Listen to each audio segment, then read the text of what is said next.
TJ, are you getting excited for this match, or what we thinking?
TJ?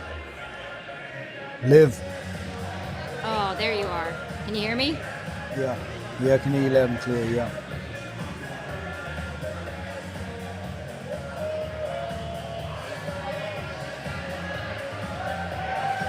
Okay, mate, can you hear Are Liv? we all connected? Okay.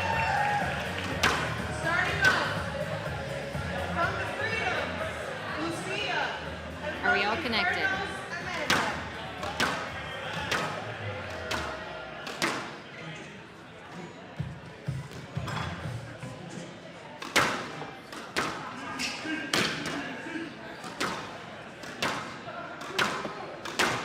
TJ, can you still hear me? Yeah. All right. Well, that's good at least. Yeah.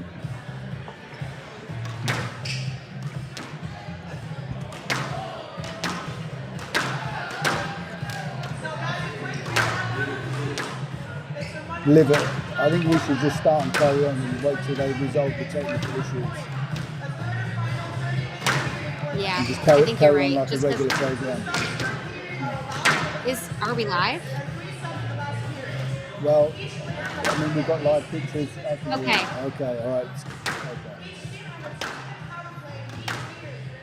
Well, little glitch subsided. We're back in, and I don't think I have to reintroduce, but TJ, we're here. You're here. Fantastic. Are you excited for this match? Can't wait, Liv. Yeah, I mean, we had an unbelievable night last night, obviously, with the Sharks and the Beacons. And Philly Freedom got their hands full tonight, that's for sure, because DC Inferno have turned up very heavy-handed. Amanda Sobey, former world number 3, who's taken to the court here, and obviously current US number 2, former 4-time national champion. So they're certainly sending out the big guns nice and early.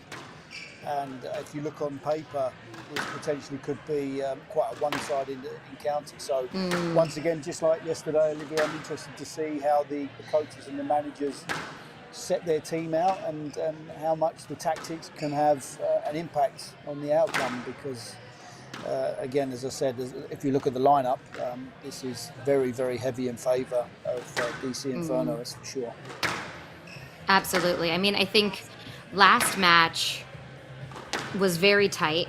It did go in the way of the Philadelphia Freedom for love, but it was tight and it was nail-biting in that third period. So I agree with you, though. Looking at the lineup, I think this is a little bit of an uphill battle for the Freedom. You never say die, you just never know what's going to happen, but, clearly missing both Rowan El-Arabi and, of course, their big main heavy hitter, Olivia Weaver, just fresh off of her that's huge. Amazing play, right? It was expensive. That's an expensive loss, unfortunately. Yeah, absolutely. Yeah, and I think DC will be well aware of that as well, but I don't think they'll underestimate the Freedom by any stretch. I think they'll look to surmount a healthy lead early on and just continue to crack on and run through. I certainly don't think they'll take any prisoners, because that 4-love result that went against them in the first encounter, that certainly would have stung. So it'll be their chance to return the favour this evening. And No, absolutely.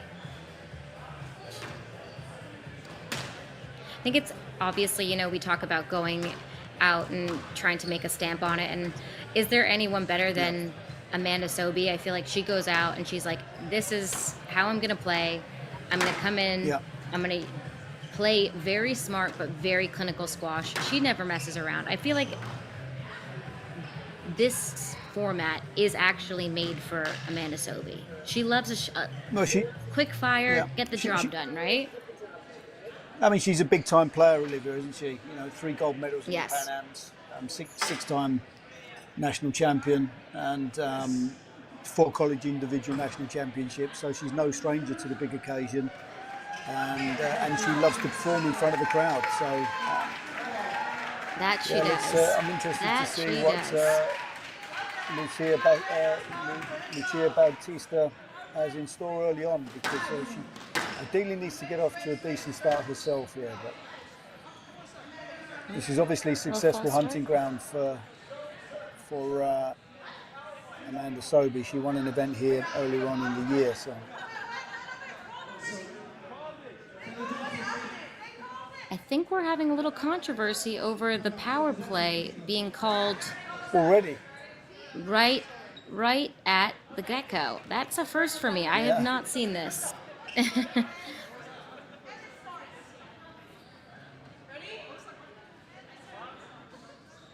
you don't want to mess with Amanda Sobe, that's for sure. She's already orchestrating out there, so we're not quite sure why Oh, there's yeah. such a delay going on here. And finally, we're underway.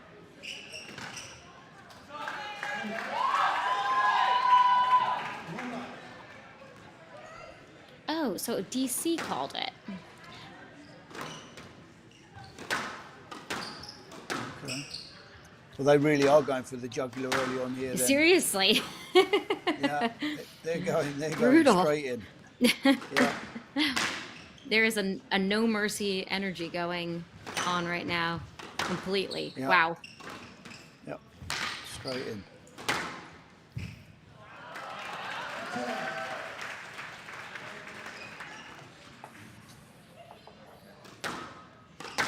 Or maybe are we saying no, there's no power play? I think actually the confusion is there is no power play, except for Amanda has decided she's going to go and rattle off point after point just to get started. She's decided that she's going on a personal power play, which is not Yeah. unlike Amanda Sobe, to be honest. No. Amanda will do what Amanda wants to do, Olivia, and don't anybody try and get in the way. Let me tell Oh, you.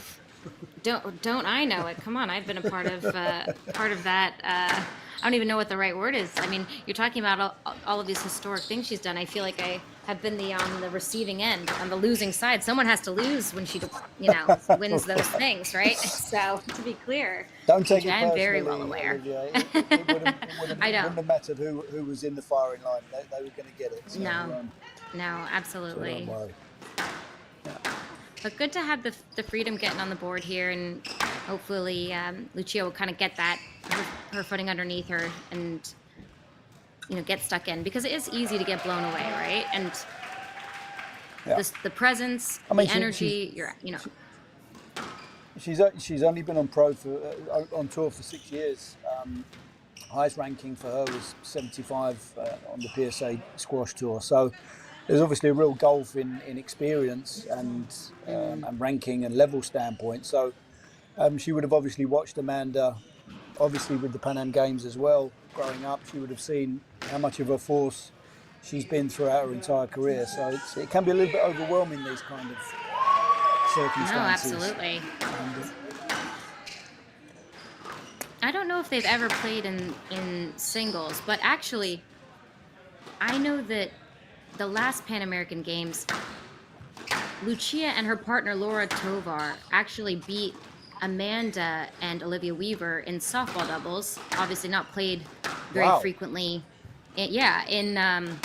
Not played very frequently stateside, but yeah, and the Colombians do a lot of work around the doubles. They're very good. Actually, another one of the players, Catalina Pelez, also very good partners alongside Miguel. But so I think the only experience where Lucia would have felt like she's kind of had ground beneath her, playing Amanda would have been with that doubles. And unfortunately, this is no longer that situation. So yeah, I was completely different ball game. Yeah. Well, this has been a savage start from Amanda Sobey. 6-point lead already opened up. 4 minutes on the clock have gone so far.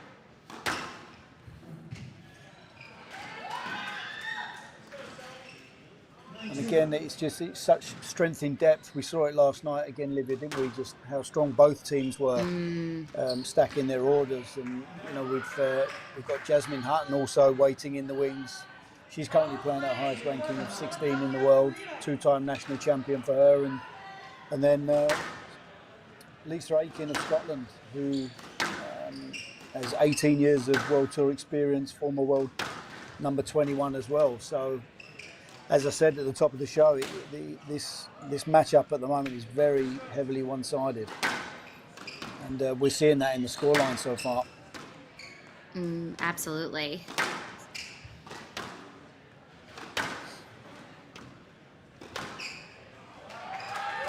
Nice shot. That's lovely. Oh, we've got the power play called up there. 1.5 minutes on the clock.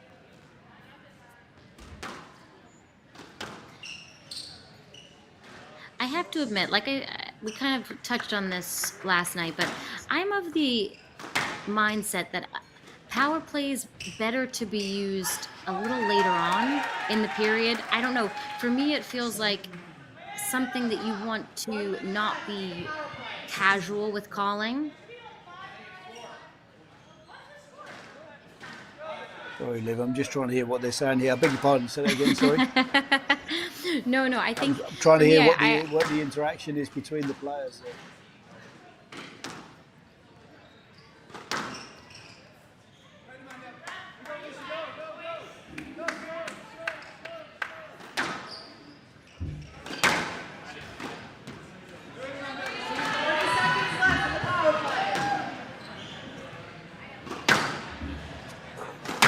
So I think Amanda is confused with what the score should be, but I don't think Lucia's actually gotten many in this power play as of right now. So I don't think it's changing. Right. I think that's where we're at with this, is that it's 5-9. Yeah. But I'm not gonna lie. Regardless of what the score is, I think this was not the best power play idea. I think it's a little bit too early in the period, and I feel like it's been done at a little bit of a desperate time.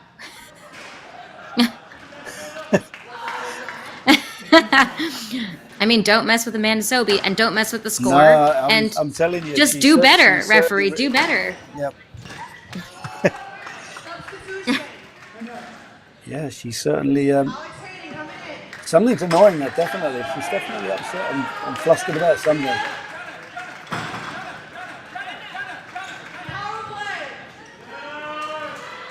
Another power play's been called. We've got Alex Hayden, who's come onto court now, of Australia. So, and she's come straight into a power play. I think that this actually tactically is a very good move. You take the cold player and you just throw him in the deep end. Boom, you're defending former world number 3. Good luck. She's gonna go out it. Yep.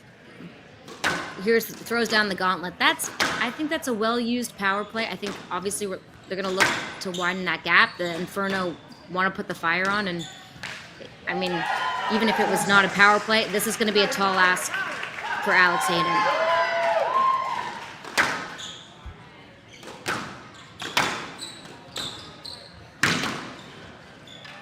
Again, you see the contrast in styles here, where Sobey can't get the rallies going quick enough, Olivia, and it's down to Alex, who's just trying to slow the pace of the game down, lengthen the rallies, not allow Sobey to rack up too many points on the board. But as of now, that gap once again is just starting to open up a touch. And this has been a very good early phase from Sobey. She's certainly the type of personality that would have put her arm up first to go out and get the wheels Totally. in motion, put the team ahead. Oh yeah. Oh yeah. She would have loved this kind of this occasion, that's for sure. She's always been a statement maker. She's never been afraid to say what she thinks, how she feels. And it's funny though, because I actually feel like when she's in a rally, there's so much thought and care and finesse and creativity and ideas. And then when she speaks, you're like, oh, there goes the set. Like there's sass and fire, and it's a very interesting dynamic and balance.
It's been a good phase here from Lisa Aikins, carrying on the mantle, picking up where Sobi left off. Really, it was a very impressive start, Olivia, for me from Sobi, and just what the coach would have ordered. You know. Oh, totally. They're like, they bring on the big guns, and you get it done. Yeah. Well, you talk about setting your stall out early on and applying pressure quickly, and this is now being confirmed by Aiken. So what do you do? Like, we already said the lineups. It's tough. We're missing our big names from Philadelphia Freedom, right? Yeah. We know it's a tall order. What is the tactic here? Like the overarching tactic. What are you doing? If you're Philadelphia Freedom, if you're Alex on court right now, there's we're already a 13 point gap. We're just over halfway through this period, right? Yeah. How do you get stuck in here? How do you get a foothold? What are you thinking, PJ? I just think it's one of those situations, Olivia, which is, I only see it going one way, really. I just think the strength of depth and the quality that DC Inferno have got out there this evening, it's too much of a lopsided encounter. I mean, El Arabi and Olivia Weaver, two of the top 10 players in the world, would have left a massive, massive dent in this team tonight. And, you know, hats off to the ladies for getting stuck in, and they'll be out there giving their all and trying their best for Philly Freedom. But I just think it's a bit of an impossible task, really. Not that I want to sound negative, Liz. Oh no, that was the most positive thing I've ever heard. That's all positivity, PJ. Kidding? Doesn't get more positive than that.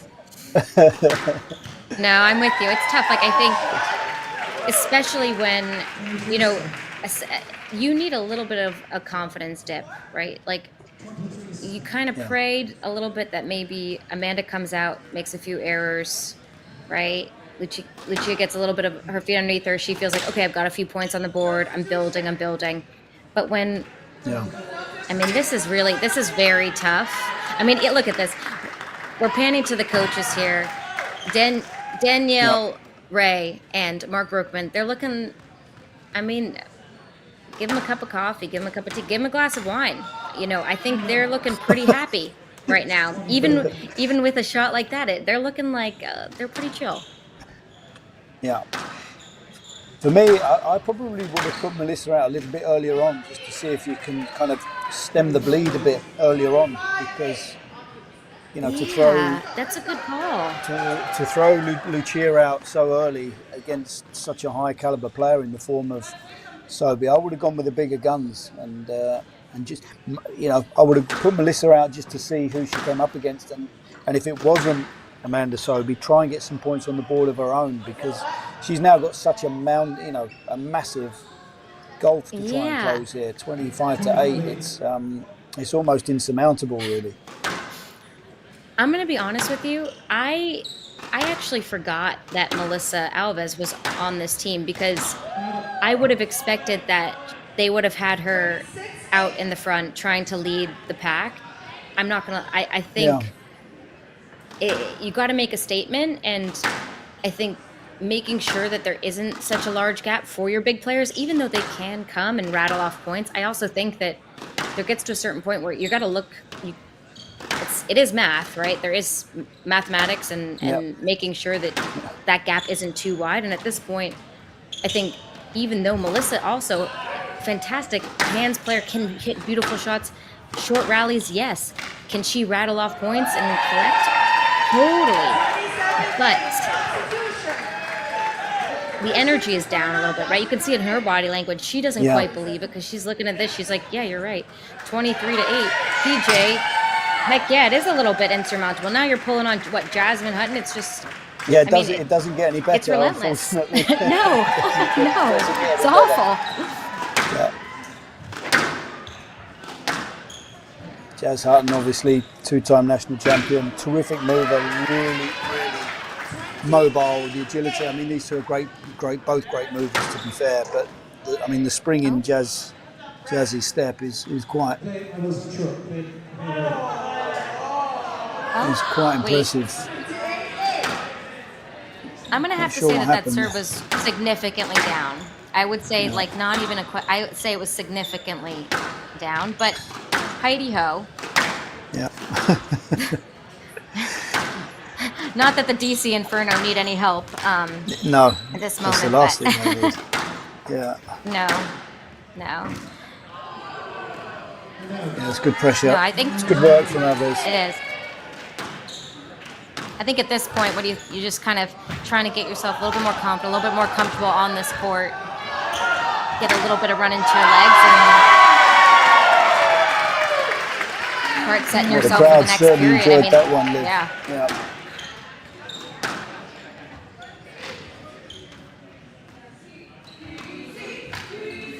It's a nice view of the overhead there. You just get a better perception of where the players are standing on the court, how far up they are, how much they're looking to cut the court down with the volley, pushing up, taking time away from the opponent.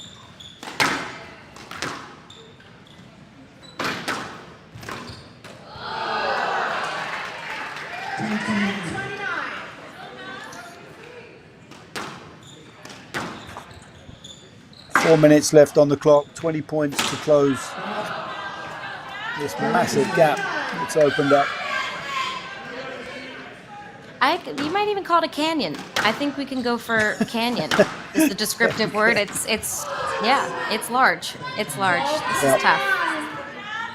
This is 12. This is tough. Yeah. But I do think that's the thing about sport is regardless, you can stick in and make things happen. And I have to say, I think that you might have to bring Melissa on earlier into this next period, kind of hope that she doesn't do too much work at the end of this period. Clawing back points that, realistically speaking, this deficit is not going to consolidate enough to make, to have this one, even with beautiful beautiful shots like that, right? So I think you have to make sure she's not too fatigued, because I think you got to bring Melissa out nice and early for next period. Yeah. Not to write this Yeah. one off, but you know. No, I agree. I agree. She's obviously in good form. She certainly put the most points on the board so far for Philly. But again, it's it's one of those where you can't keep her out there too long. No.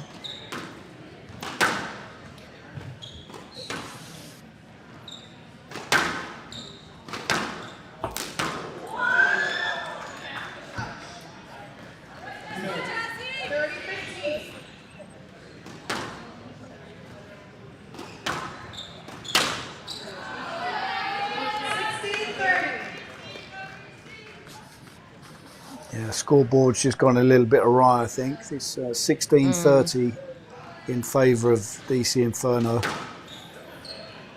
as that clock just continues to drop.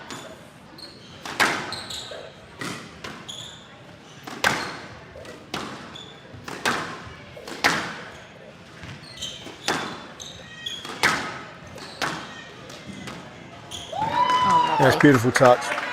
Just plucked that forehand volley out of the air quite nicely there, Alves. Very strong through the middle of the court. You can just see how physically strong she is. Movement of the French has always been a real strong suit for them as a nation. Totally. And Melissa's had like resting muscle tone before everyone even wanted resting muscle tone. She's a fantastic athlete. Yeah, she is. Honestly, she's freak athlete, yeah. Freak athlete, but has also that ability to put balls away so quickly. Like, loves a cross court volley drop from the back as well. It's a lovely kill. Very dynamic with her squash. Lots of hard hitting pace as well. But I think when she gets it right, it really is sublime. Just like that, it's sublime. Just like that, Liv. Yeah, right on cue for you. Just like that, exactly. Thank you, Melissa. We did discuss this. We said if and when there's a rather large deficit at the end of the first period, just make sure that. Lovely. Good get. 19-32.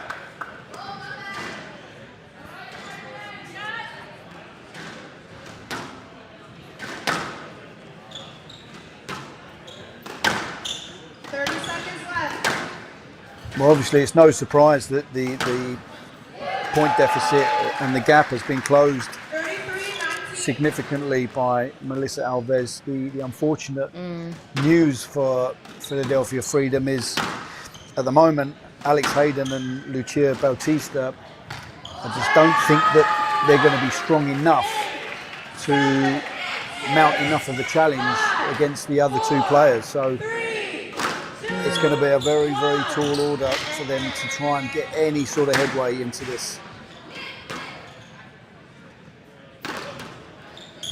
match.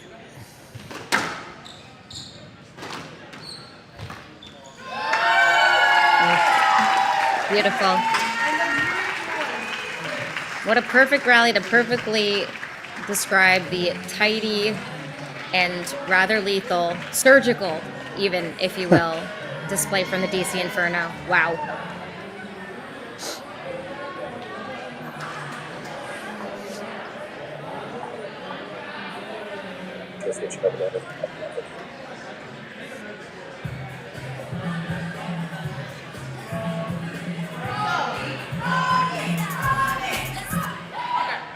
Hi, Mark. Is it on? Can you hear me? Is it on? Yeah? Okay. Hi. Hi. So you guys are up, I can say comfortably-ish, by 35-19. Did you expect that? And was that part of the strategy and the plan of the game, looking at both teams' players? We wanted to go out pretty hard. Exactly what we did, we planned. We didn't know what they were going to do, but I definitely wanted to power play with Amanda Warm. I definitely wanted to have Lisa in the middle and then close with Jazz. So, yeah, we were ready for whatever they threw at us, and we did a pretty good job.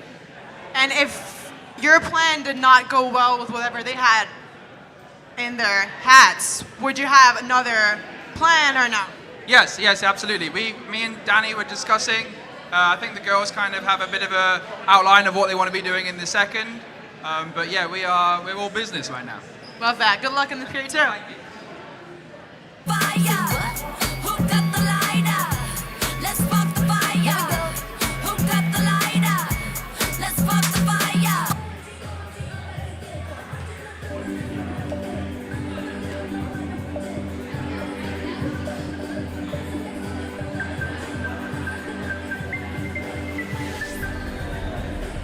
Driving the most important initiatives for the growth of squash in the United States.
Well, All quick right, rest there, PJ. Liv, for the players. Sorry, yeah, they had a couple of minutes just to regroup, take on a few hydrations.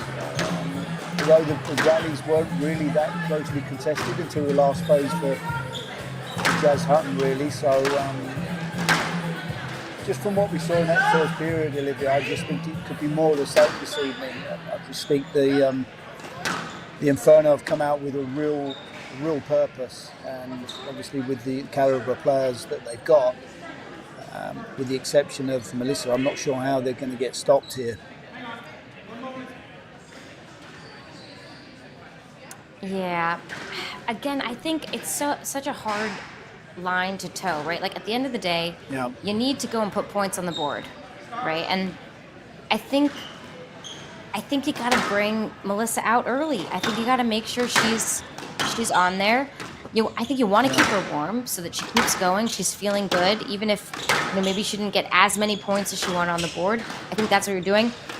I may have heard I have on rather good authority from our World Open semifinalist herself and Philadelphia Freedom member Olivia Weaver that she's backing Melissa to come in and put up some major points. So I think we got to take Liv's advice here. I'm gonna tell you, I think we got to hear her out and put her in at least as much emotionally and by thought that we can. And I think we got to pull Melissa out and back in there as soon as we can. To be honest with you. Yeah, I think, to be honest, on that basis, I agree with what you said. I think we'll see the most of Melissa in that final third, hoping to possibly do some damage. Obviously, it's important to get these first two periods on the scoreboard for the team, but at the end of the day, unless you win that third 30-minute period, it's all irrelevant.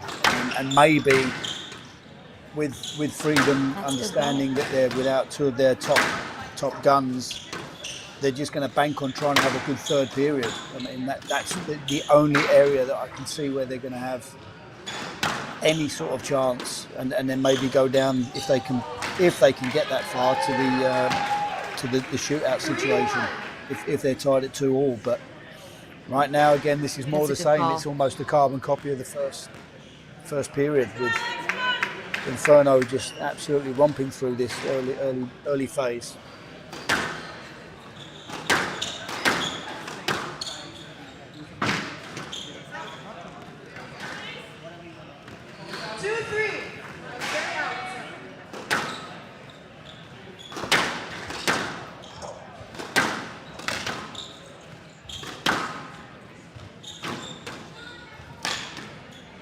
Yeah, it's nice work from Lisa Aiken. Good angle, overhead angle there, good speed into the front two corners, quick counter drop on the backhand side, obviously Lisa being a lefty. Wait a second. Is the DC Inferno all lefties today? Amanda, You lefty, are 100% yes. right, Liz. Oh my I'm glad goodness. somebody's on the ball. I was wondering how Oh long my it's been taking goodness. to realise.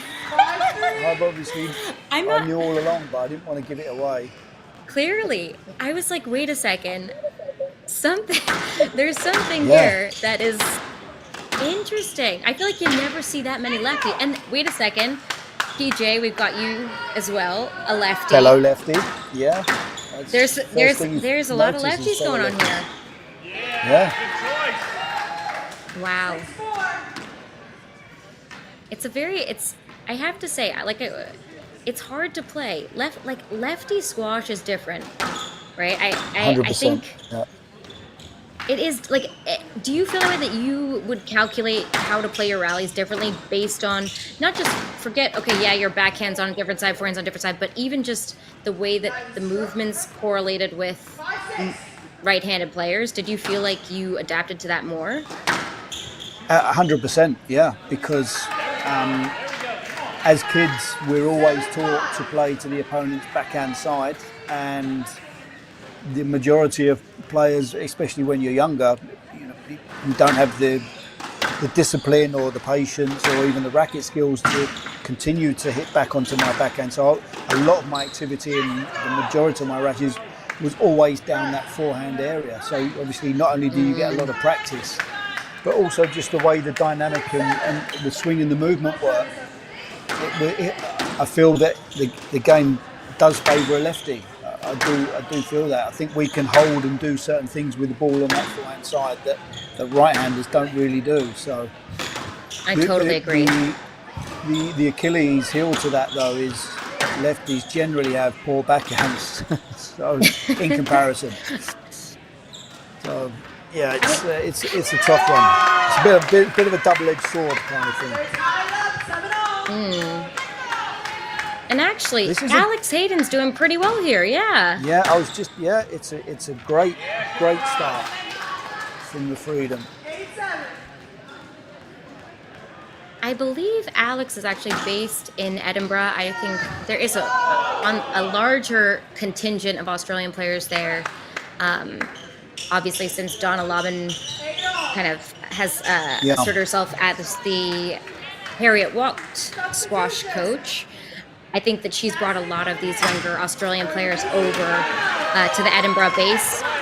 And so I wouldn't be surprised if those two had played quite frequently, and maybe that kind of allows Alex to relax into it a little bit more and feel like she can, put a dent in what's going on, which she's playing fantastic. This is great. Great squash. It's been a very good start.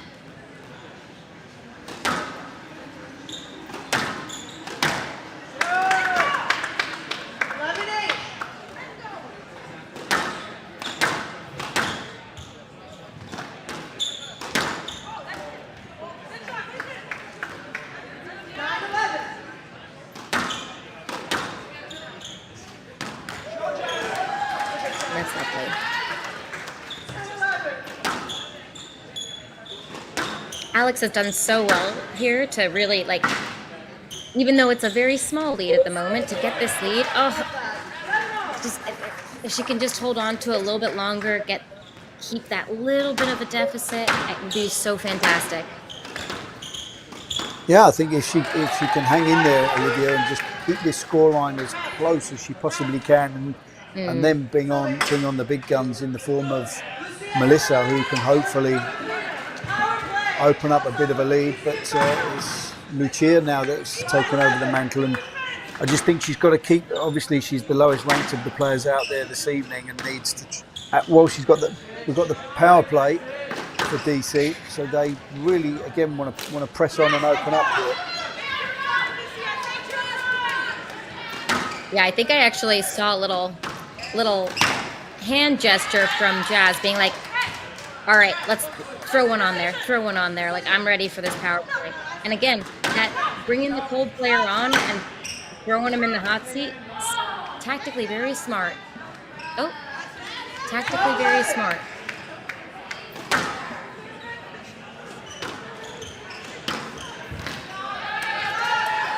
Yeah, that's synonymous with the way she plays there, Jazz Hutton. Terrific forehand volley drop.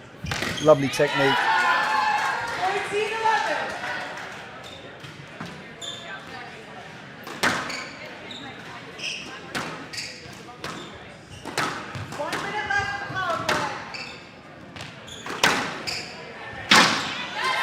And that's the advantage of the left-handed swing there. You saw that, Liv. I mean, the way that she can get her racket behind and around the ball there from that position behind her. Again, that's very, very difficult for a right-hander to do on their backhand side. 100%. And it's deceptive because it's also so powerful. The amount of power and whip that you guys get, I'm a little jealous. I'm a little jealous. I feel like just only was I not graced with long levers, but that's it. Stick it to the backhand side. You'll be fine. Don't worry. Just a little inside info there. Oh, perfect. You know, whenever I would go and play Amanda, I'd be like, oh, yeah, just keep it on the backhand. And believe it or not, she started to assume that I was going to hit to her backhand. It was so strange. She'd just kind of be like, oh, you're going to try and take a volley drop in on this side. No on way. That side, yeah. What a surprise. Yeah. Oh, yeah. What a surprise. But, no, it really is so interesting. Like, I think watching the way that people are able to manipulate rackets, I always think, like, when I talk to a lot of players now, the difference in the game and how it's evolved to being so quick, and, you know, we're watching players now spend so much time on the tee balling. I think a perfect example is Olivia Weaver, who's just literally does not let a ball pass the service box if she cannot help it. And being able to be dexterous with the wrist and still be powerful from behind you and then recover quickly is just such an asset. You know, I think hugely. I mean, it really is. It's unbelievable. You know, I think about, you kind of look at those old wooden rackets and don't know if they'd be as possible. Not to get that kind of whip the same way, right? You can certainly play more shots today with the technology that we got. You can't, just because of the weight of the head and the frames with those kind of things. So it doesn't allow that. Lisa Aiken there looking very refreshed. She's got wine in her hand. I mean, she's looking very calm, very, very collected, very relaxed.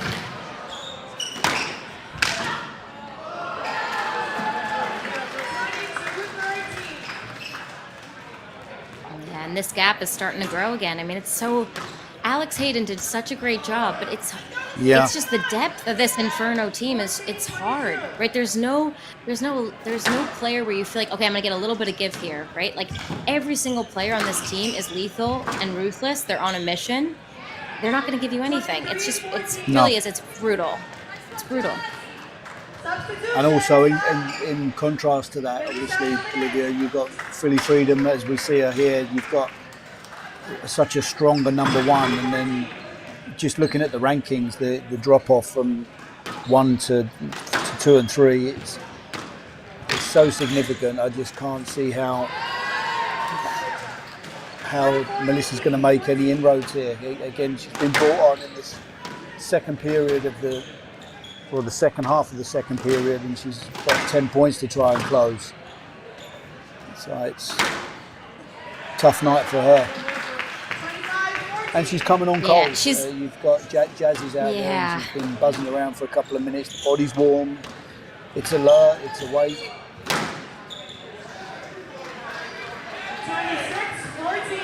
He's having to do a lot of reconnaissance, and I think that's. I think at the end of the day, like, I actually don't think that that's what you want for your top. Like, you want your best players getting points on the board. That's to me, and not in a. To be clear, not in a. Oh crap! I have something to make up here. I have a deficit to make up. I need to get on my horse. That's not the way that you want your best. You want your best players playing free, going and collect points, making you feel good, right? Getting the score up. You want them to be creating leads, not having to close gaps. To catch up all the time, Yeah. It's not fun. Too much pressure. It's not a fun feeling. Too much pressure, yeah. It really is. It really is.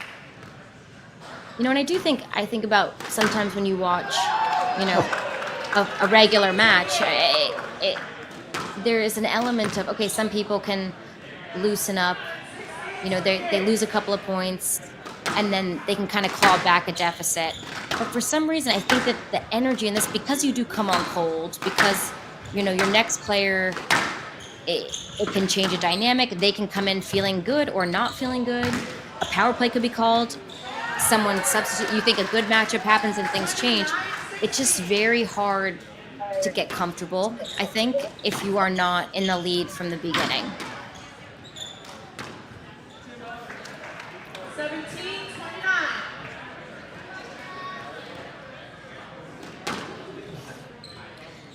Yeah, the Philadelphia Freedom camp. Two very different looking camps there, Olivia. You can see how much more relaxed they are in the Inferno corner, where Philly Freedom, they're deep in conversation here, wondering what are their options, what are their best possible options to try and stop this battering, really, that's being dished out by the Inferno.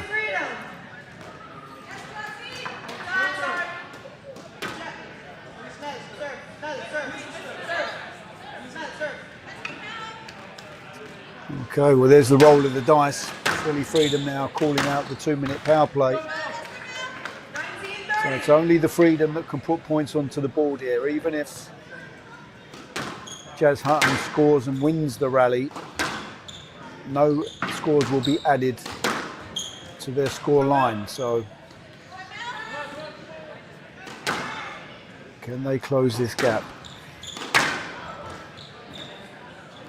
What do you think would be like a reasonable... So at what point does DC start to feel a little bit like Philadelphia Freedom are kind of like breathing down their neck? Is it maybe 25, 30? Like would Melissa have to rattle off 7 points here in order to start to like, okay, wait, they're like breathing down my neck, and that's still but a 5-point buffer. But at what, like, I just don't know where the comfort level is going to be. I don't, you know, you kind of think about it like climbing a mountain. Try and get to a stage where you can sit down for a second. I just don't see I don't see a ledge here. I don't see a comfort ledge for a snack. I don't see anything. I think that they're grasping for straws a little bit. I think there are so many momentum shifts within this scoring system, which again, I mean, it's highly exciting for the viewers. But you get teams that they go on these runs, and I would say, to your point, if they can get back within kind of 7 or 8, that could create maybe a little bit of an edginess about Inferno. But again, the problem they've got is they're so heavily stacked. So even if they did get to win within 6 or 7 points, I just think that they're going to have enough to hold on to that. So it's... I mean, they'd be bringing out Amanda next, right? Like the next substitution for the Inferno is Amanda Sophie. That's like isn't that just wild? Yeah, the news just doesn't get any better, does it? For Freedom.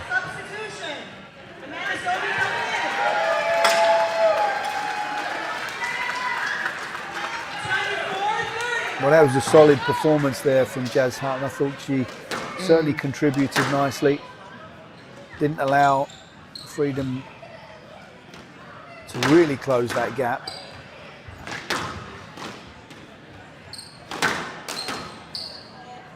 Oof. 31-24. Well, there's the 7-point cushion.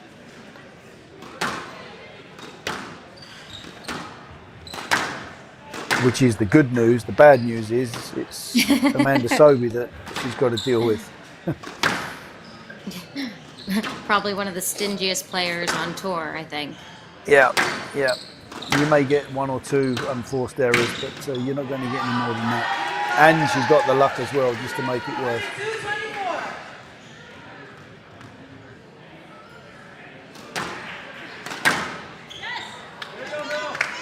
25-32. I mean, that corner is just looking absolutely chilled to the bone, Liv. I was just thinking the same thing. I'm like, they borderline are like, wow, this is a little cruise control. I wish cruise all control. matches were like this. Literally, so stress free. I say, Yeah. I mean, like we said though, Melissa's doing all right here. She's come.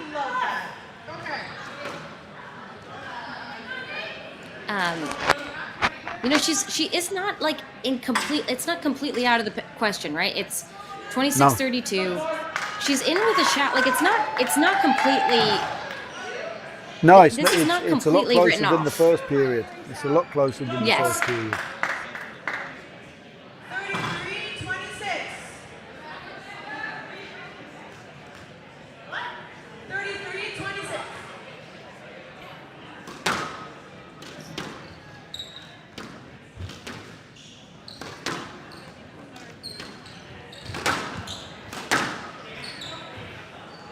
Again, I mean, that's Well played, very well vintage, played. chasing every ball down. Though. I mean, it's a good spell from Melissa Alves there, but again, leaving everything on the court, Amanda Sobey. I mean, she's leaving everything on the court. She's like also refereeing. She's keeping score. This woman's doing everything tonight. There's nothing that she is not doing. I think she's not doing that.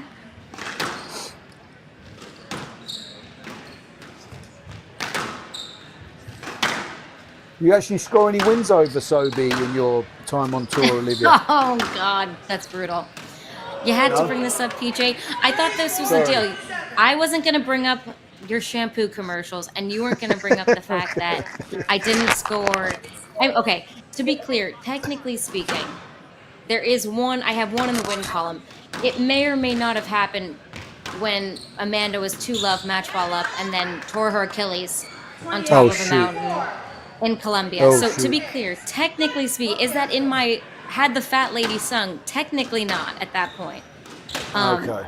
But I unfortunately, mean, a I win did is a not win. score. It's not the way. It's not the way you wanted to do it, but you know. I don't take credit for this one. I will say this though. I do take credit for basically Amanda thinking that she should play squash. Why? I played Amanda first round of the under 13s girls on U.S. Junior Nationals back in the day. And I'm going to tell you something. Amanda Sobey, wow. She bloomed, guys, because this was not the same girl that you and I know today. And it was back in the days when we were to 9, and I had to serve out and hit a 10 so that this young lady would get a point. And I regret that point every day of my life, okay? Because I wouldn't be getting questions like, did you ever score a win against Amanda Sobey? I would have quashed that very early on. So Very early on. Amanda, when you listen to this, I regret it. I will regret it till the day I die. No, but All right. Amanda and I have played on many, many, many teams together over a great many years, and it's had its hot moments on court because I think every good battle and rivalry does have Yeah. those moments. But Yeah, sure. I can confidently say that we have known each other a very long time and have seen each other through many important times of our lives that have been, we're like a weird family. It's the same thing. Yeah. Sabrina, same thing. I think about Weaver. Yeah. It's you grow up with these players, and because we are such a tight knit group, because it is, to be honest with you, kind of the same players for a long time, right? We don't necessarily have. We have a fantastic plethora of players. The standard in the U.S., as you know, is just growing and growing and growing. But it's been the Olivias and the Sobeys for a long time now, and I think that that's made it very special because we have grown very close and have those big moments together.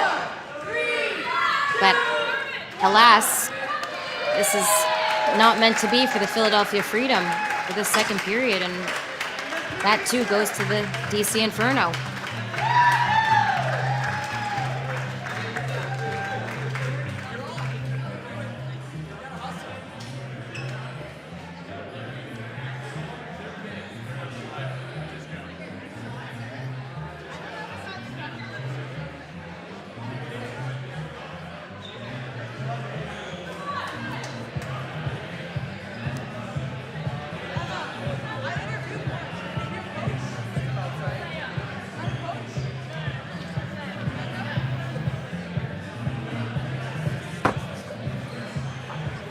Well, it's another convincing second period there, Liv, for Inferno, and I mean, it's without stating the obvious. It's literally do or die. This early phase of the third quarter, it's an absolute must for me that they get themselves off to a decent lead. Yeah, I'm with you here, and it's tough because I think, you know, that extra 10 minutes can be do or die. Oh, So we have Trinity here, one of the top players in the club, right? Give it up for Trinity. So she'll be doing my job for the next 3 minutes, and you'll be interviewing Amanda. What do you want to ask? How do you feel? How do I feel about what? Life? How do you feel about your team just won? How do you feel? Well, we're winning so far, and we feel pretty good. We have an awesome team, and so they carried me through to the last 5 minutes, and I just closed. So they did all the work the second period.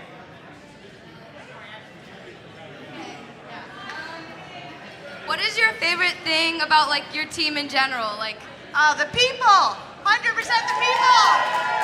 Our owners, our team owners, William Jax and Fire Fraser, right there, and this whole squad, the whole DC Inferno.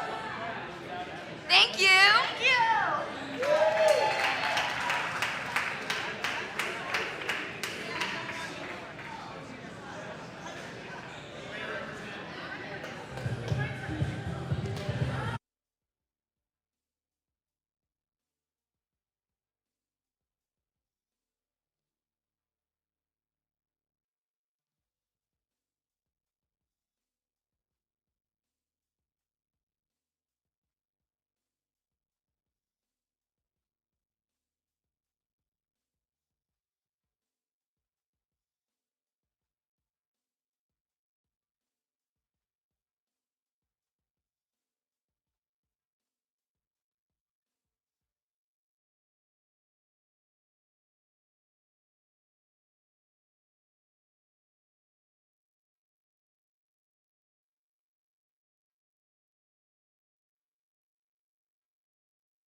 Well, it's just as we expected, Liv. Obviously, the 2-point deficit now huge for Inferno, and Freedom have obviously got to get off to a good start. And it's just as you and I predicted, really. They've sent out Alves early on. And I wouldn't be surprised if they keep her out there as long as she possibly can go, just to try and keep the gap somewhat close. Totally, and here she is with a 4-2 lead. I mean, that's honestly just what the doctor ordered. They need her to get and to post a high score. That's like the be all end all right now is they need a gap. Philadelphia Freedom need to be ahead at the end of Melissa Alves stepping off court. Yeah. She needs to give a buffer to her teammates, and that's the most imperative thing right now. Oh, I'm not sure. I thought that was a bit of a double pickup there, but I mean, it's literally now or never, isn't it? And again, that's one of the beauties of this scoring format, though. They've been completely outclassed. I mean, the point tallies haven't even been remotely close in the first two periods, but they're still, on paper, theoretically, in with a chance here, which just seems crazy. Totally. Because the matches or the squash matchups haven't been close at all. No, I think, but it's true. You're right. Like, could it happen? Yes, it could. Is it going to happen? I think maybe another question. I don't want to throw out the negative vibes and energies because as I've been bragging, I am the shoot-off magnet. I feel like I bring on the shootouts. But I just, unfortunately, I think the hardest part too is that for me, okay, yes, this period is worth 2 points, right? Which is fantastic. It means that the Freedom can still win this or be in it with a chance at the shootout. The problem is though, is that it's 10 minutes longer. It's the amount of time. The reason it's worth 2 points is because you got to do a lot more work in that extra 10 minutes, right? You have to defend your points or post more points, and that's hard. It makes it very difficult to really make sure that you're getting comfortable. Again, we're going to keep Melissa on for 30 minutes. Okay, maybe she posts enough, maybe not, but then and that's not to say that her teammates aren't being fantastic and supporting her. I mean, we saw a great shift from Alex Hayden. And Lucia's has not been a cakewalk for these Inferno players. It's just the depth of the Inferno lineup is so, like we said, there's no give.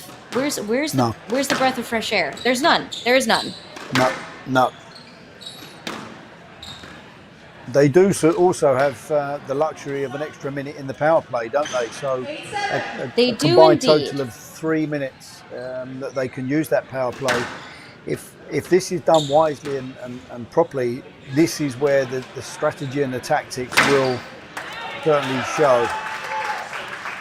The question is whether Melissa Alves can stay close enough to Amanda Sobey in this first 10 minutes. I think we'll see it for about 10 minutes of Alves. I think you might be right. Maybe they hold on to her and kind of wait out Amanda Sobey. Say, okay, they're going to bring Amanda off, then maybe call a power play, get on someone, maybe Lisa Aiken comes on or Jazz, who's, not super warm right now, right? We just changed periods. Maybe that's the answer. Try and get a little bit more there. Have Melissa finish out her shift, with that power play. That could be a tactic.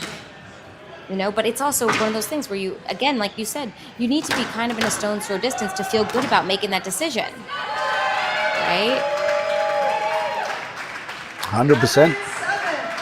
100%. The problem they've now got, though, is Sobey's warmed up. She's got her eye in. And she is such a confidence player and a good front runner. Oh, that's tidy, though. That's an unbelievable finish from Alves. She's done that on a few occasions. Takes the ball quite far behind her, but slaps the wrist. And finds that cross-court nick into the opposite corner. Very, very good hands from the French player.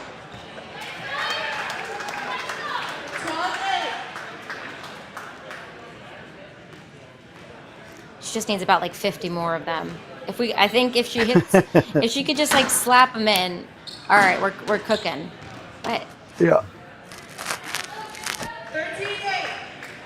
If only it was that easy, Olivia. Come on, I mean, seriously, if only. And there you go. I mean, and we see Melissa's shift is over, right? They're bringing back Alex, who obviously, like we said, did some great work last period, but it's, again, we're asking her a lot. This is a lot. This is big. And I think, if she delivers like that, then best decision they ever made. Yeah. Well, this is the danger now, though.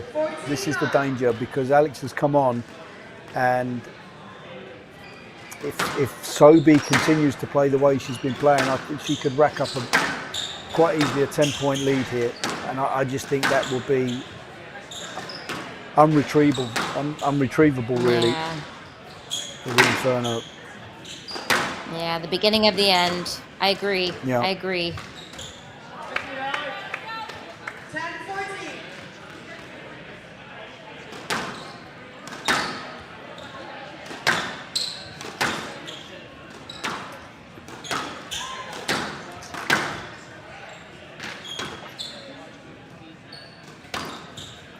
So I was asking my husband the other day, like, if you were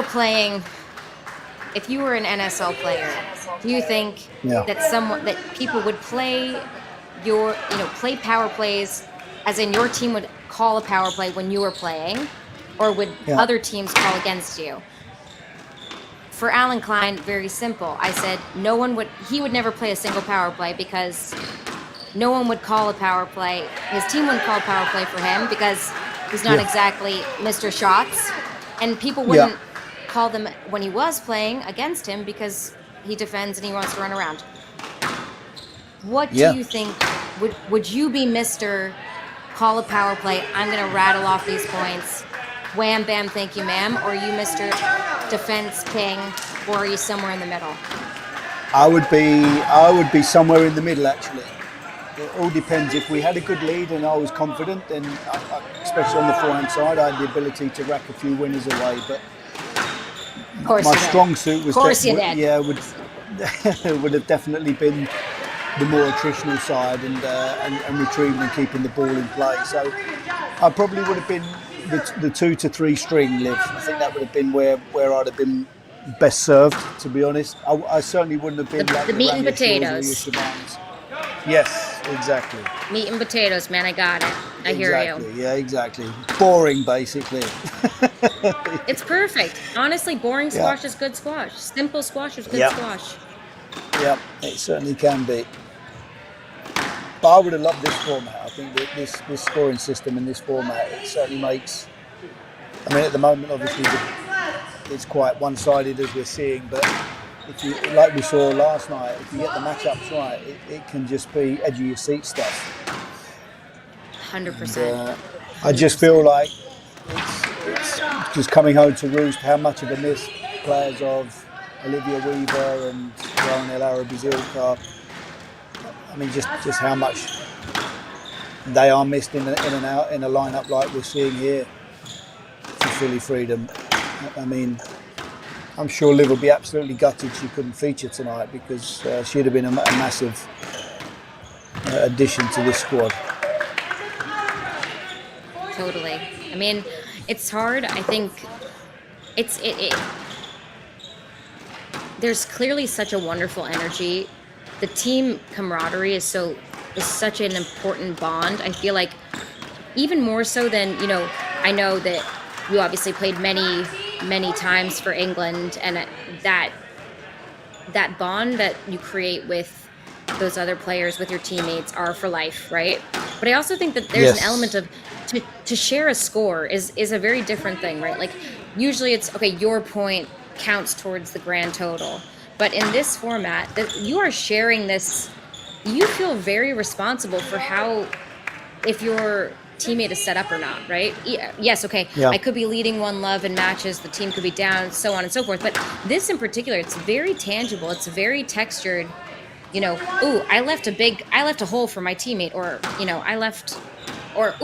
gave them a cushion, right? At the end of the day, it's very personal, I think, and it bonds people together in a different kind of way. It's one of the beauties of team sport. I think it's you've obviously got the individual pressures of it being a one-on-one game, but when you're featuring for a team here, then absolutely you want to do your bit for the team. You don't want to let them down and leave them too much work to do. So there's probably a lot of mixed emotions out there for these players for sure.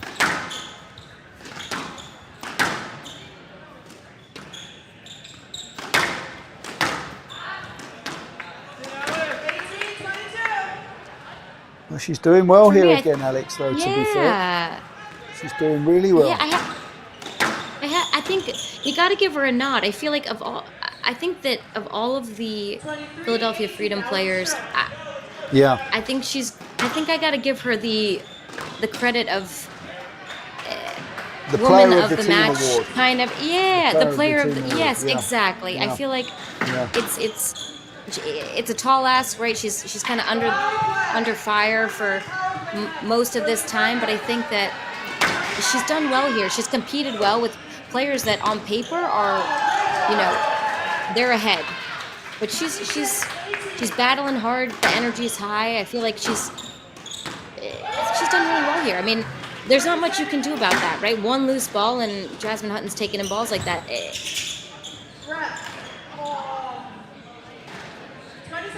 Hard. Well, I think this could be pretty much game over after this power play for me, Olivia. I think that this gap that Jazz Hutton's opened up is going to be too much. 10-point cushion now.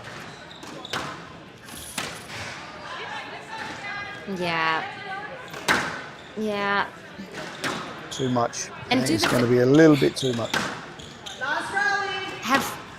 I think Philadelphia has only called their one. Oh, that's lovely.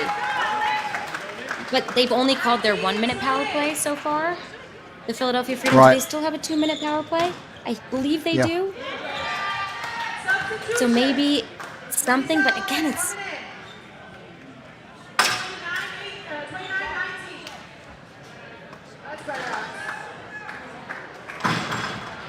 Well, Melissa's back out there. I think they're going to need to call a power play. 20-29.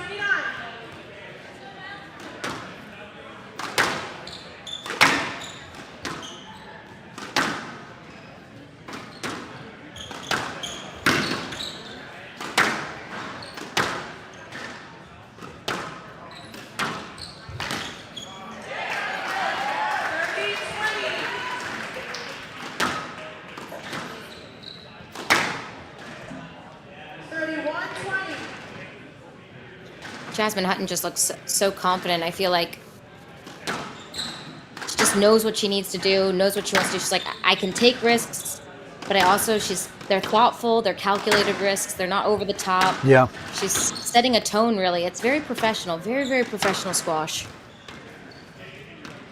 Yeah, I totally agree. It's not super high risk. But again, this is where the importance of the lead is. I mean, she's got that now 12-point cushion and so many points to play with that she can afford to have a relaxed arm and just, let the hand go. There's certainly no stress or anxiety about Jazz at the moment. And you've got to give her teammates credit for that because they're the ones that have put her in that position. So excellent. Speed, agility, powerful movement onto the ball there from Jazz.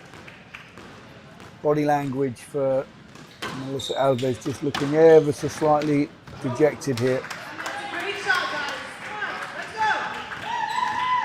And Jasmine Hutton just came off of I think she won the deciding match at the European Team Championships just a couple of weeks, if not just maybe not even a couple of weeks ago, just the other week, I should say, when England beat Belgium in the final. Obviously, the Belgian team having both the Gillis sisters, one Gillis sister and a Gillis Cole, Gillis so to speak. and a Cole, yeah. A Gillis and a Cole, and she had a big win over Nayla in 5 games to kind of deliver the win to England. And I think that you can just kind of tell that she's not yes, okay, she has some freedom to play with the current score, but there is still there's no rushed energy. That's very much this, okay, I've got my feet underneath me, but I've also got my wits about me. I mean, that's just beautiful. Yeah. It's tidy. Yeah, it's a nice balance.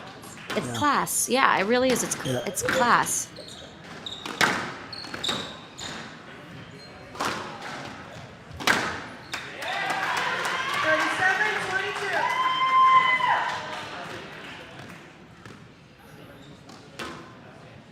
Just over halfway now in the third period. 15 points, the difference.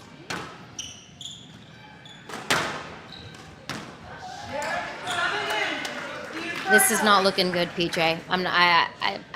No. Not to state the obvious. All right, it's like, oh, here you go. Just in comes Sobi. I mean,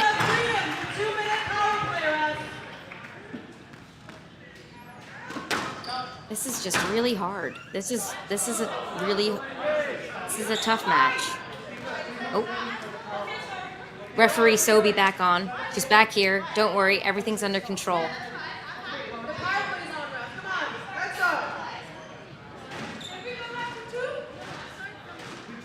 Yeah, I think they need to reset that clock actually, because that was interrupted. They've lost about 20 seconds there, the Philadelphia Freedom, of their power play.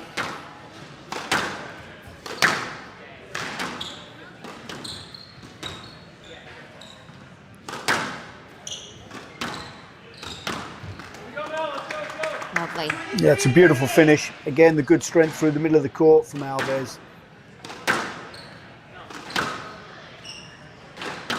It's certainly a different brand of squash that the players bring to this kind of scoring system. Olivia, I don't remember seeing Melissa being quite so active and busy going in short continually. Totally. I mean, yeah, she's certainly taking every opportunity that she's getting and going into the front of the court. I wonder if players kind of come away from matches like this and think, oh, maybe this could be a new addition to my repertoire. Yeah. It's funny you say that, because I remember the last time that we were at this bird's eye view, we were kind of talking about looking at players' tee positions, and actually you're finding, like, I think that they do look further up, right? Because you kind of have to be. You have to be looking to really defend that front of the court. You can't open it up casually, right? Because then you are really exposed. People are putting in these counter drops like it's nobody's business. But ultimately, I mean, it is fast and furious out there, and there is kind of this, I mean, could you bring this into your regular play? Yes, Yeah. you just have to have the fitness to back it up, because if you don't get the dividend that you want, you could end up out of gas and, still locked in at, 1-all in games, and you're out there by yourself. There's no one to tag in. So if you can manage the then fitness factor, you're in. Yep. Oh, that's beautiful. Red by Sobi though. 39-25.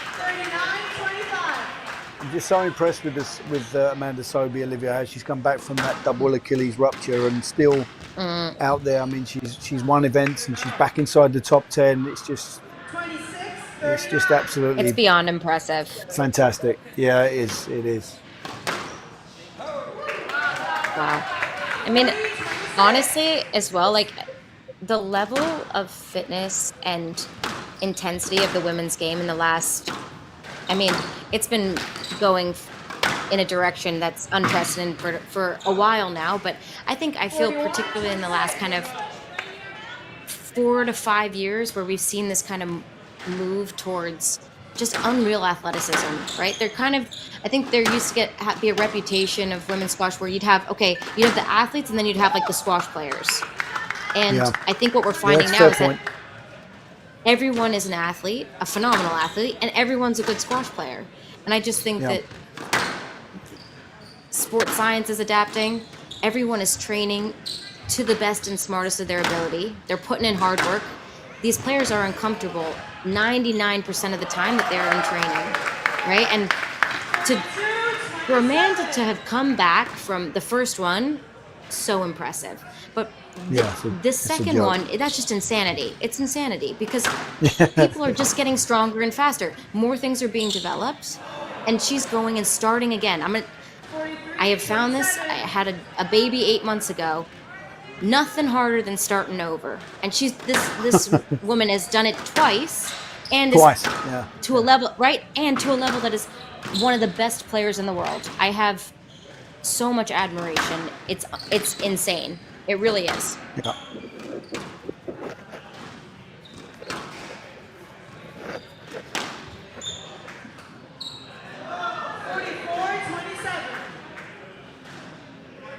Again, the gap continues. 17 points now.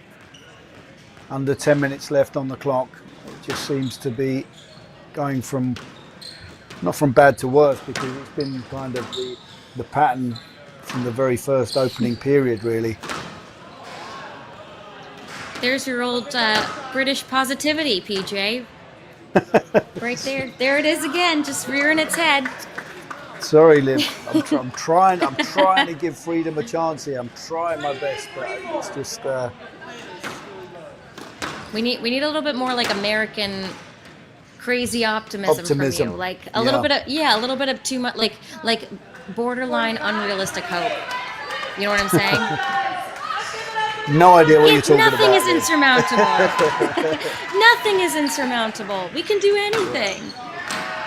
PJ's like, not this though. Unfortunately, not this. Everything except this. Yeah. Yeah.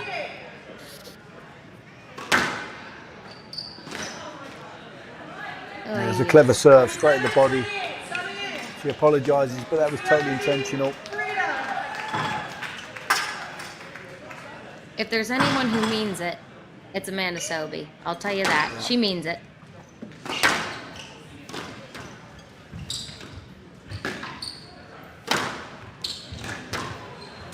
It's quick.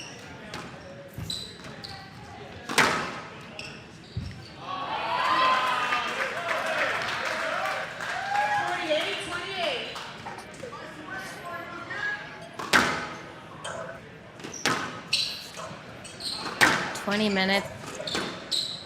Sorry, 20 points with 8 minutes to go. Sorry, correction, 21 points. 8 minutes to go. Yeah. Oish. Oish. That's. Oh yeah. I'm trying to roll it out, but it's an ask. In fact, yeah, I think.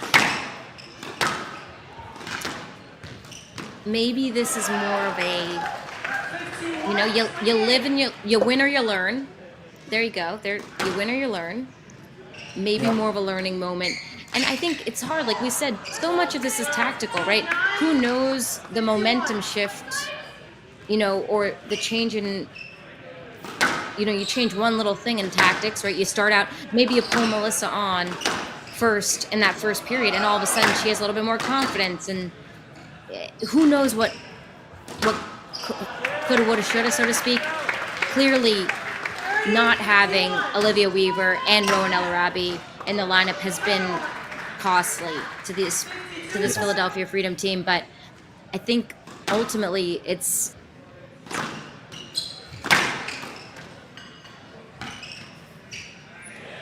sport is tough. Sport is tough. Sport is very cruel mistress. I'm gonna tell you something. It's cruel mistress. Yeah, I feel that the players from Freedom they've not underperformed. They've all played well during the time that they've been on court. But again, it keeps sounding like a broken record, but you're against a very high caliber team in the form of Inferno. All former top 20 players in the world. So, can be realistic.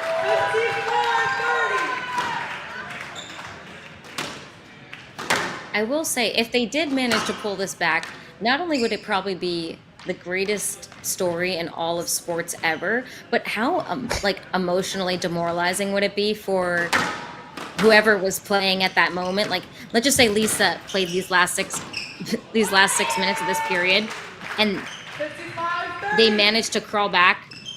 Now 25 points. 25 points. Do you think it would emotional? Like, do you think you might not?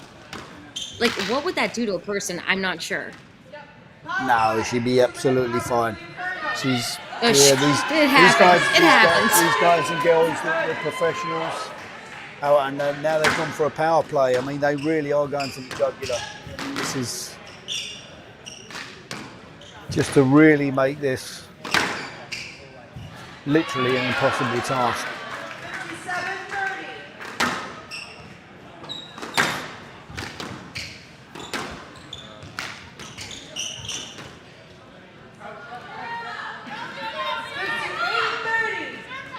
Oh man.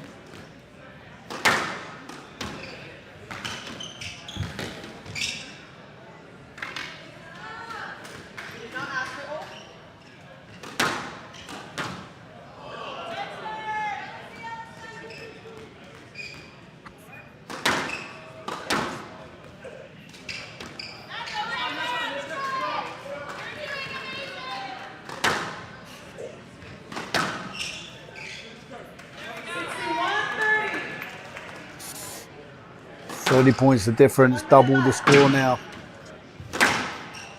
31 points the difference. Okay, PJ, I'll allow you your British pessimism. I will allow it. This may be insurmountable. This is what it's taken. It's taken the Inferno to get up by 33 points for you to finally wave the flag, wave the white flag. And that is technically an entire squash match worth of points. Yeah. You know, a regular. So I'm gonna, in 4 minutes. That would be. Yeah, I'm gonna have to say that my little flag it's being waved. I accept what you're saying. The towel's been thrown in. Yeah. I've thrown it in.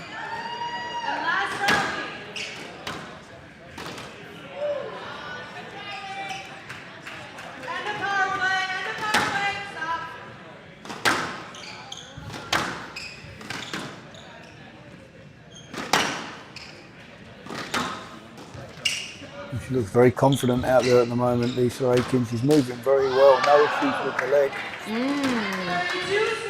Just thinking that this must be so nice for her to have a little extra time to kind of be on court, be in a pressure situation that's not hugely pressure filled, right? She's getting back from quite the time recovering from a knee injury that she sustained back in 2022, actually. I believe it was World Teams in Cairo. And she's kind of hung in there. Obviously, we know her so well from her time on the PSA World Tour's commentary team. There's a few people who are not terrible on that. Can be all right sometimes.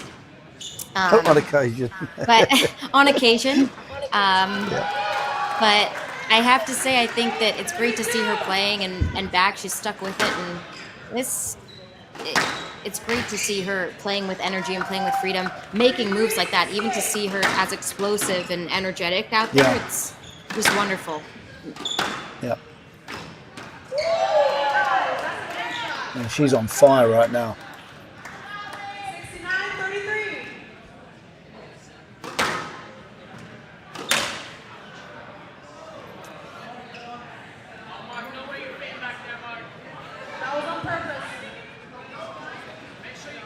Oh boy.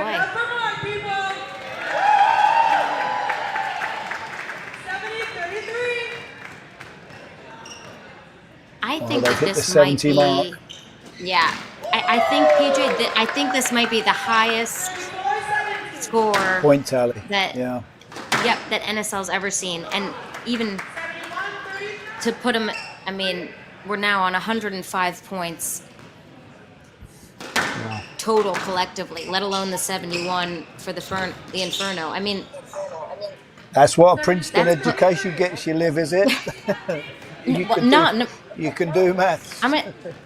Guess what? I never went to uni, so any mathematical mistakes, I can blame on the fact that I didn't receive an Ivy League education. My teammates did, though. All of my teammates did, but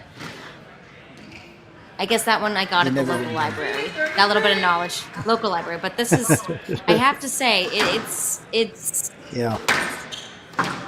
been a bit of a blitzkrieg. Yeah. This is brutal. It's always the danger. It's the danger when you see that caliber coming out onto the court. It did look that this could be the way. And they've delivered, to be fair. You know, sometimes there's a level of expectation on the higher ranks, and they've still got a job to do. And to be fair to them, they've come out absolutely flying. Yep. And they've not let up. There's been no let up. It's been relentless.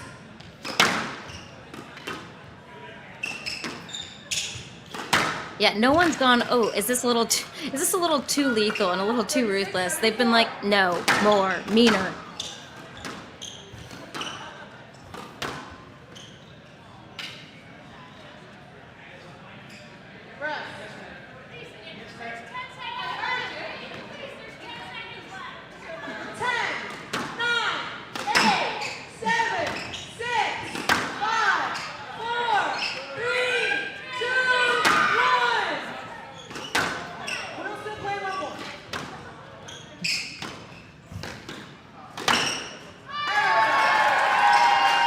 There it is.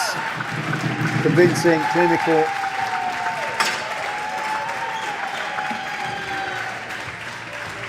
Very solid performance from DC Inferno.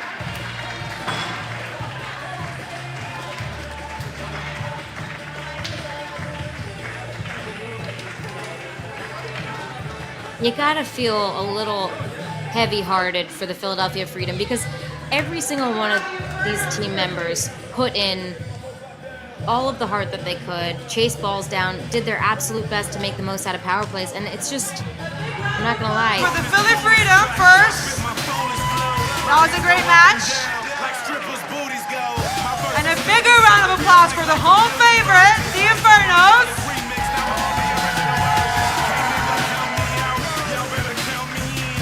Congratulations, guys. I'll start with Lisa, being you last play on court.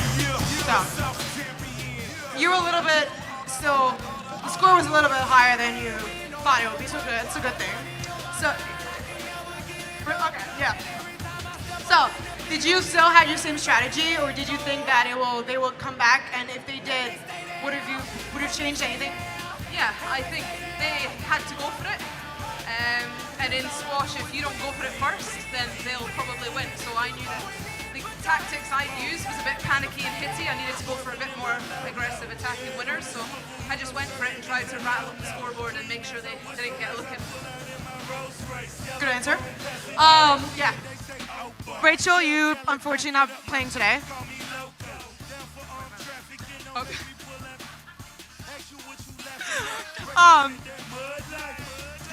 Sorry, I had to ask a question.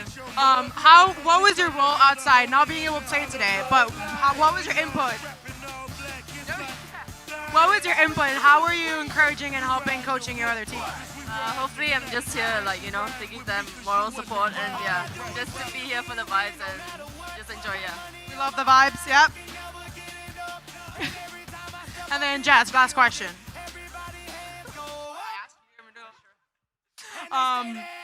Again, were your game plan that your coaches gave you, were you applying them because that's how you found the game fit, or did you have to change it you on court while you were in there instantly? I definitely had to change it. The first game, I felt really, I had never done it before, so I was a bit tense and definitely felt like I was just rushing around too much, and especially during a power play, Mark said I was attacking the power play, which is the complete wrong thing to do. I should be defending, so going for cross-court nicks isn't advised, so I definitely had to change that up in the second and third. Thank you. Okay, guys, on 3, I want everyone to yell, "Burn, baby, burn," okay? 1, 2, 3. Burn, baby, burn! Congrats, thank you.